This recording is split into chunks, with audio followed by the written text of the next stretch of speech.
Bienvenue dans cette nouvelle vidéo, je m'appelle Laura, je suis consultante en écosystèmes digitaux et j'accompagne les entrepreneuses à structurer leur business et leur activité grâce aux bons outils.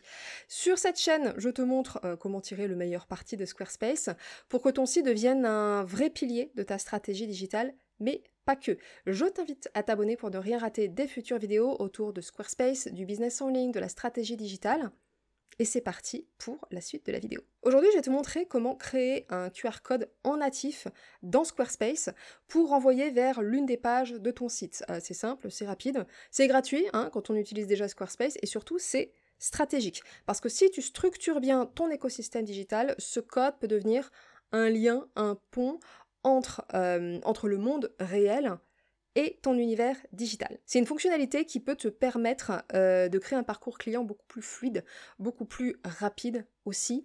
Cas d'usage assez classique, ça va être la carte de visite. Voilà, on a des cartes de visite avec un QR code imprimé dessus qui peut renvoyer directement vers ton site web. Par exemple, donc la page d'accueil, typiquement, ou vers une page type arbre à lien qui va renvoyer ensuite vers différents espaces et pages de ton site. Un autre cas d'usage assez classique, c'est le flyer ou l'affiche qu'on va pouvoir mettre dans la vraie vie des vrais gens, sur laquelle il y aura un QR code imprimé que les gens vont pouvoir scanner pour être envoyés vers une page événement, par exemple, une page de présentation ou la page d'une offre, typiquement. Si après avoir regardé cette vidéo, tu vas aller plus loin et que l'on pense ou repense ensemble ton écosystème digital pour te permettre de retrouver de la clarté, gagner du temps et soutenir tes objectifs de visibilité et de chiffre d'affaires, toutes les infos sont dans la description. C'est parti. On se retrouve donc sur notre site de démo, notre site de test d'un studio de yoga fictif. Voilà. Et imaginons, on aimerait pouvoir générer un QR code que l'on imprimerait sur une affiche, que l'on mettrait en extérieur à l'entrée du studio de l'école, d'accord, pour que les personnes puissent s'inscrire à leur prochain cours. Donc on a déjà ici une page les cours dans la navigation principale et quand on clique dessus, on voit que voilà, réservé au prochain cours et puis on a les cours de septembre qui apparaissent ici. Quand vous passez votre souris sur la page, vous voyez que vous avez la petite roue crantée, vous cliquez et dans les paramètres généraux, vous avez ici l'option QR code. D'ailleurs, quand vous passez votre souris sur le petit i, il vous explique permettre aux gens d'accéder à cette page directement à partir des réseaux sociaux et de documents imprimés. Vous allez activer cette option. Il va générer le QR code que vous allez pouvoir télécharger sur votre ordinateur et l'intégrer à vos visuels. Oups!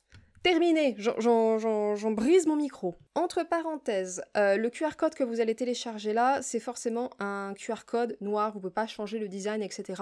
On est vraiment sur du QR code basique, d'accord? Donc ça, c'est à garder en tête. L'autre point à garder en tête, c'est que vous ne pouvez pas générer de QR code sur tout ce qui est page type collection, d'accord? Donc typiquement le blog, planning des cours. Là, la page planning des cours, si je clique sur la roue crantée, vous voyez que je n'ai pas l'option du QR code.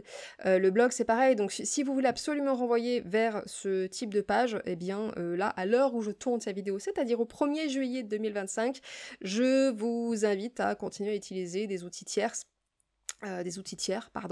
et voilà, qui sont souvent payants, mais en tout cas pour toutes les pages d'accueil, pages classiques, on va dire, ça fonctionne très très bien, et c'est une solution parfaite. Si cette vidéo vous a plu, eh bien likez, abonnez-vous, encore une fois pour ne rater aucune future vidéo. Si vous voulez aller plus loin et qu'on travaille ensemble sur votre écosystème digital, les informations sont dans la description box. Et puis voilà, et on se retrouve dans une prochaine vidéo. Bye bye.